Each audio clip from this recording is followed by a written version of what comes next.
Welcome to Expedition Networking, a special segment of the Networking RX podcast. I'm Frank Agan, founder and president of AmSpirit Business Connections, and your host for this program. For those of you who are familiar, on the Networking RX podcast, we share information and have conversations with experts, such as authors, researchers, and social scientists. And all of these programs are aimed at helping you learn how to become better at building professional relationships and understanding why they work. In this Expedition Networking segment, however, we're going to bring on successful entrepreneurs and unique professionals and explore their networking adventure and learn how they used relationships to create lasting success. Today on Expedition Networking, I have Roger Legg. By day, mild-mannered Roger Legg. He's an insurance man, just kind of like Clark Kent, sort of, or Bruce Wayne. By night, he's an aspiring film critic.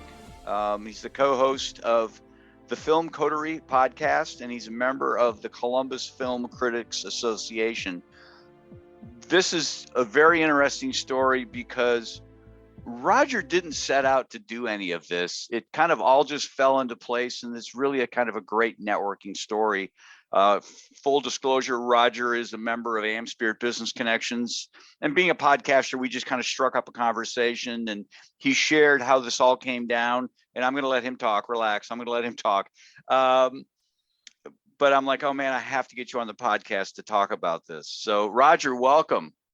Yeah, Frank, thanks for having me on. It's a great honor to be here, man. Well, it's you need to get out more if this is an honor. Well, I love podcasters. I've been podcasting for about 11 years now in different formats. And when I heard you did a podcast, I got really excited. And it's always an honor, whether you have 5 followers or 50,000. I love going on podcasts and talking about film or whatever it might be. Yeah, great. What do you guys do on the Film Coterie podcast? So we are a general movie review podcast. We go, we used to go a lot more regularly to the theater to press screenings and review films. And then we release a podcast where we talk about them. We also have a website, filmcoterie.com, where we write reviews of films.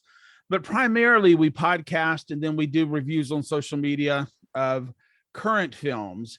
And we'll do spoiler cast and regular, just non-spoiler reviews of films. So yeah, that's kind of what we do with the Film Coterie. And my partner, Adam Barney, he also does it with me as well too. He's a great guy, attorney here in Central Ohio. And our story of how we got started is kind of interesting and really kind of ties into networking. Yeah, no, please share it. You like I said, you're doing insurance. Barney's practicing law. You guys are going to movies. I mean, you like movies?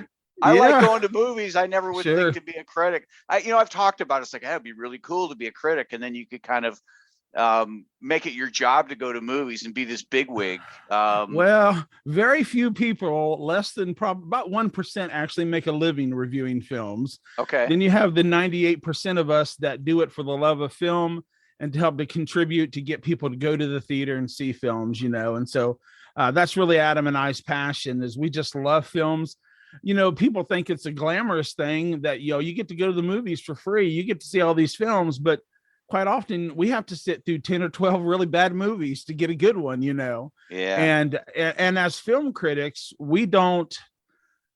it's not our intention. We hate to review a movie negatively, because we want to encourage people to go to the theater, And so we try to find those gems, those movies we really like, and we talk about them. And just even our journey of how this whole thing, I'm still kind of shaking my head like, this has really happened, hasn't it? Yeah.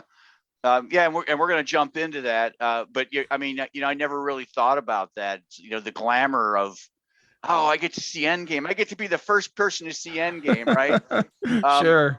But I might also be the first person to see Spanglish, which is like that's my kind of my horror movie of looking at my wife and saying, I just got a babysitter and paid to see that. I cannot believe Yeah. it. You may have liked Spanglish. I don't know what Adam Sandler movie. I didn't at all. It did nothing Oh, for good me. old Adam. He's hit or miss. So we'll just leave it there. Yeah. But yeah, I would imagine you Well, you yeah, see I some mean, there's dogs. great benefits to it. It's fun when there's a radio or TV promotion and there's an audience there. Most of the time, film reviews that we do for screenings are 15 to 18 of us in the theater that are all just press people. But Yeah. the fun ones are when they do like a radio promo and there's a full house. And it's always fun to walk into the theater and the prime seats are marked out off reserved for press, and we just get to walk up and take a seat, kind of a deal. That's fun. I'm not gonna lie to you. That is kind of cool. But quite often we watch everything, and we watch a lot of bad movies to get to those gems that are pretty good. Yeah. All right. Well, let's jump into this. You're a member of the Columbus Film Critics Association. I mean, the podcast is easy. Anybody can podcast, right? They let me do it. But to become part of an association, I mean, there's a lot that went into this. So yeah, just start from the beginning, how this all kind of happened. So KAFCA, or the Columbus Film Critics Association, it is a regionally reviewing group that actually has its own awards presentation. We do a press release every year. Our film this year was The Power of the Dog, which was not actually the Oscars pick, which the Oscars picked Coda. But, we are kind of our regionally Midwest, Ohio, Michigan, Indiana. We are kind of a Midwestern, but based in Central Ohio, our own film critic association. And so how we got into this was back around 2015, 2016, I had a friend of mine who said, hey, he found out I loved movies, and I've always loved movies. I took a few film classes in college and just loved them. Part of my heart says, why don't you do this from the beginning? But that wasn't the path for me, But I've always loved old films, classic Hollywood, films from the 30s, 40s. I've just always been a movie buff, and go see a lot of movies already. Well, this buddy of mine said, hey, I've got some friends and we go every Thursday night and we have dinner and we go see a movie that's going to release, that Friday. They always have a Thursday night showing of that film. So I started going with these guys and I found out it was like me and 4 attorneys that were going, right? And so that was an interesting dinner every week, let me tell you. But anyway, we started going seeing these films, and we would stand outside the theater for like an hour and just talk about the movie, talk about what we liked about it, what we didn't like about it. And I was already doing some other podcasting at the time, and it just kind of struck me, this would be fun to just do a podcast and, just share our thoughts and see if anybody else wants to agree or disagree with us, kind of a thing. And so I just casually mentioned it one Thursday night. I said, hey, Adam, why don't we let's do a podcast, man. And they were like, yeah, that sounds great. And then before I knew it, like 2 weeks later, they'd had a website set up and, the podcasting system, and I already had the equipment. And so, like 3 weeks later, boom, the Film Coterie is birthed, right? And we start podcasting. So we were real ambitious. So we went ahead and just applied for press credentials and all this stuff. And, we kind of got laughed at. No, we're soundly rejected, for credentials, which we should have been, right? And so we said, okay, well, we'll just do it because we love to do it. And what happened was, over the next 2 or 3 years, Adam and I, we would travel to film festivals.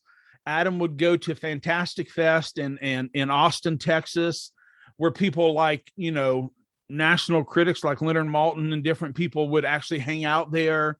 And he just kind of we got out and about. We would go to the smallest little nerd convention in Columbus that had 150 people, and we would do a horror movie night for them and show films and talk about it. And then we would get involved with Nightmares Film Festival down at the Gateway Film Center every fall. And eventually, we got really involved with them. And so we just began to network and build relationship with people who were directors, producers, actors, people who were in the film industry, but more importantly, the other critics in Central Ohio that reviewed films.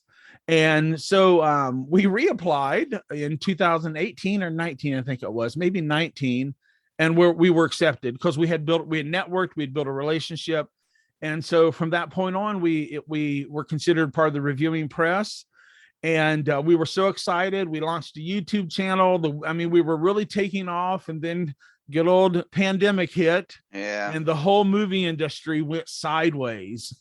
And, Frank, we are just now starting to come out of some of that.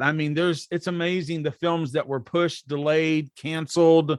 We went from reviewing 2 to 3 movies a week in the theater to now once a month, twice a month, we have, these films that come to the theater. And so, I think this summer we're going to start to see a little bit better rollout. And I'm hoping by the fall, when we get into the awards season, we'll start to see a lot better turnout of films, but a lot of stuff's been pushed to the future.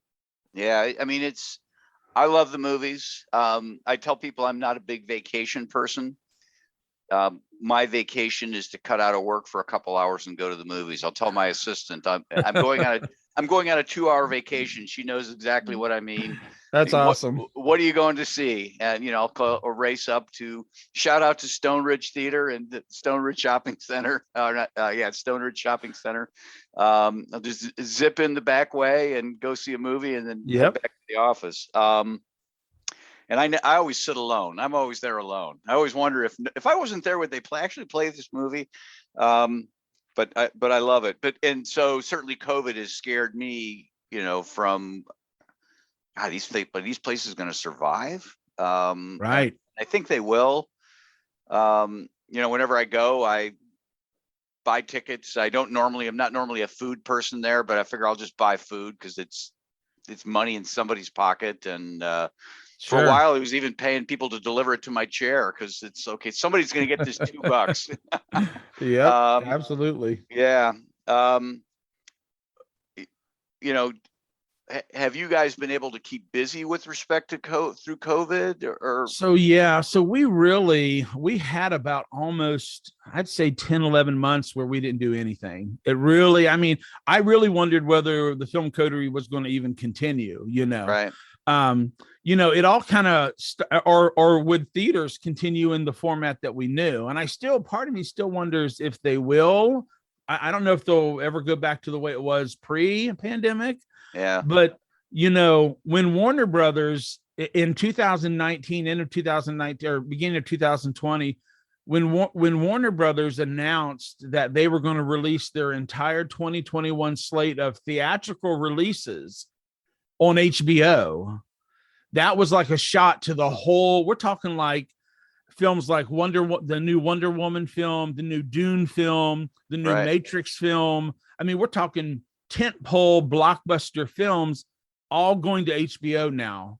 And I thought, oh my goodness, I thought it was just the end of film as we know it, Yeah. Now it started to come back now, 2022. Now we're seeing a lot of those films that were pushed or delayed, and HBO is not necessarily doing that now, but it was a scary time. We didn't hardly podcast at all for almost a year. And even in 2022, we're just now starting to get back into where we're doing podcasts on somewhat of a regular basis. Interesting. Yeah. I prefer the theater. No, 100%. I am a person who there's anywhere else I try to watch a movie, my phone's going to go off. Somebody's going to walk in the room. Somebody's going to ring the doorbell. Something. There's the only place in the world where I can be a voyeur and enjoy into the window of a story is the movie theater. Yeah. And there's nothing better than a theater full of people that are enjoying a film and you have this shared experience together. I'll never forget when Endgame came out. Adam and I drove to Cincinnati to see the press screening on Tuesday before it released on that Friday. And I knew it was just going to be a smashing hit. I knew it was going to be the fitting end to the whole saga, So I know all the beats of the film. Well, we went ahead. We were such big fans. We bought tickets to go see it at the Gateway Film Center on Friday night down by OSU. And of course, packed house. And so I enjoyed the crowd as much as I enjoyed my rewatch, because I knew the beats, I knew what was going to happen, I knew when they were going to stand to their feet and cheer, and so you just can't get that. I mean, you get that somewhat at a sporting event and different things, Sure. but the movie is that communal experience where art can really challenge us and pull us forward and transfix us and bring an emotional reaction from us for good or bad. No, I totally agree. I totally agree. And I can't, and again, I love the movies. I'll watch at home on Netflix, and I'll watch, but you're right. There's something about just being in a dark theater, even when I'm home alone. Yeah. Nobody's interrupting. It's still, you're just distracted by everything that's around you. And I tell people I wear an Apple Watch now, but I wore a Fitbit for the longest time that kind of kept track of my sleep patterns. And it would, I'm sure you can do it with an Apple Watch. I just haven't got it set up, but my Fitbit would mark me as being asleep whenever I was at the movies, because I would be so relaxed. Sure. I wouldn't fall asleep, but I would just be so relaxed. And well, I guess here's a question, getting back to networking a little bit. What's this done for your insurance business? So that's a great question, Frank. I like to go out and speak about film in the public, Yeah. and whether it's just a Rotary Club or it's a women's group or a men's group or whatever, or whoever, whatever the group might be. I love to go talk about film. And what happens inevitably is people, they will ask me, well, is this what you do for a living? The conversation always comes back to my day job of insurance, because they're intrigued by what I do. And when people, and they, you become likable and you have that networking kind of relationship with them.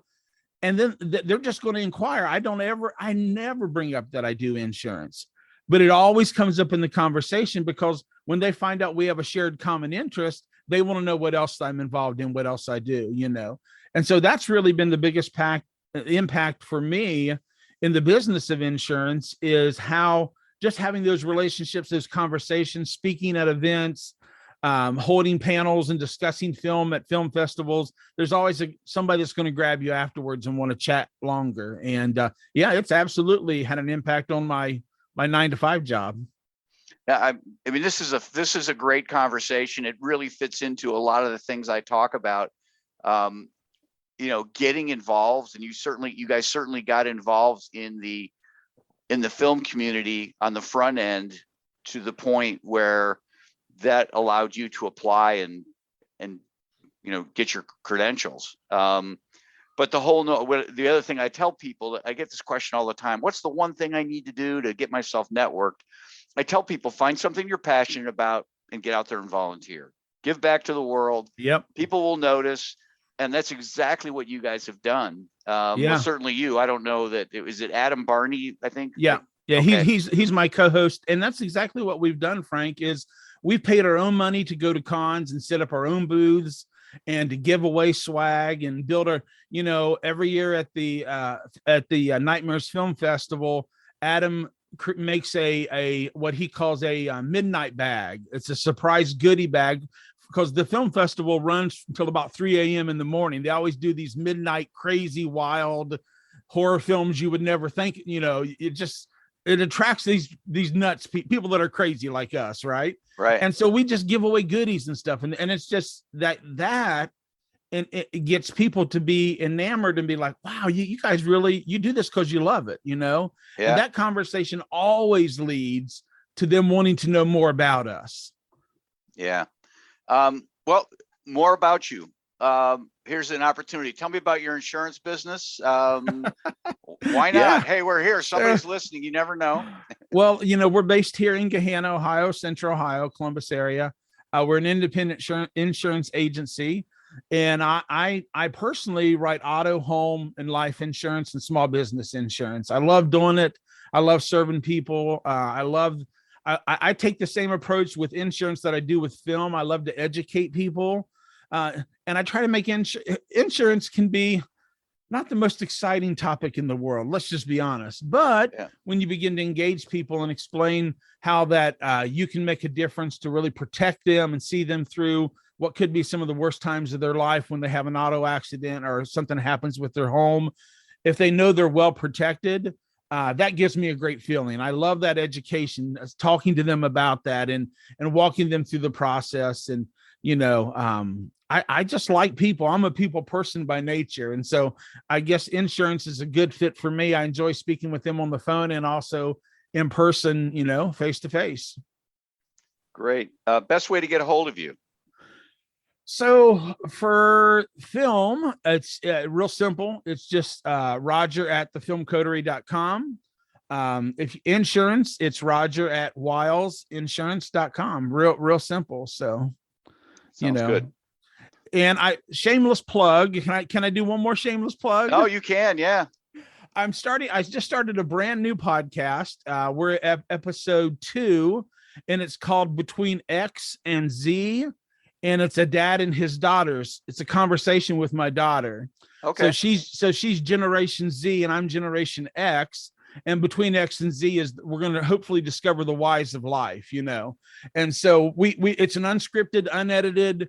We take about 30 minutes and we get in the studio here and we just talk about whatever's on her mind, whatever's on my mind, and how maybe Gen X and Gen Z look at things a little bit differently, but where do we have common ground as well? So yeah, if you get a chance, check it out, Between X and Z. I like it. Oh, thank you. Thanks for sharing that. Last question. Favorite movie? Without a doubt, Mr. Smith Goes to Washington with Jimmy Stewart, 1939. Jean Harlow. It is a fantastic film. It inspired me to love film and to move forward. So Mr. Smith Goes to Washington, without a doubt, my favorite. I love Jimmy Stewart, but that's my favorite film. Great. Okay. Thank you for your time today. Okay, Frank. Thanks a lot. Thanks for joining us on the Networking RX podcast. Please put what you've learned into action today and let us know if you have questions, comments, or ideas for future topics. You can email them to us at podcast@amspirit.com. That's AmSpirit.com. Finally, so you never miss an episode, be sure to subscribe to the Networking RX podcast through iTunes, Overcast, or however you receive your podcasts. Now get out and network with someone. The Networking RX podcast is the copyright production of AmSpirit Business Connection. All rights reserved.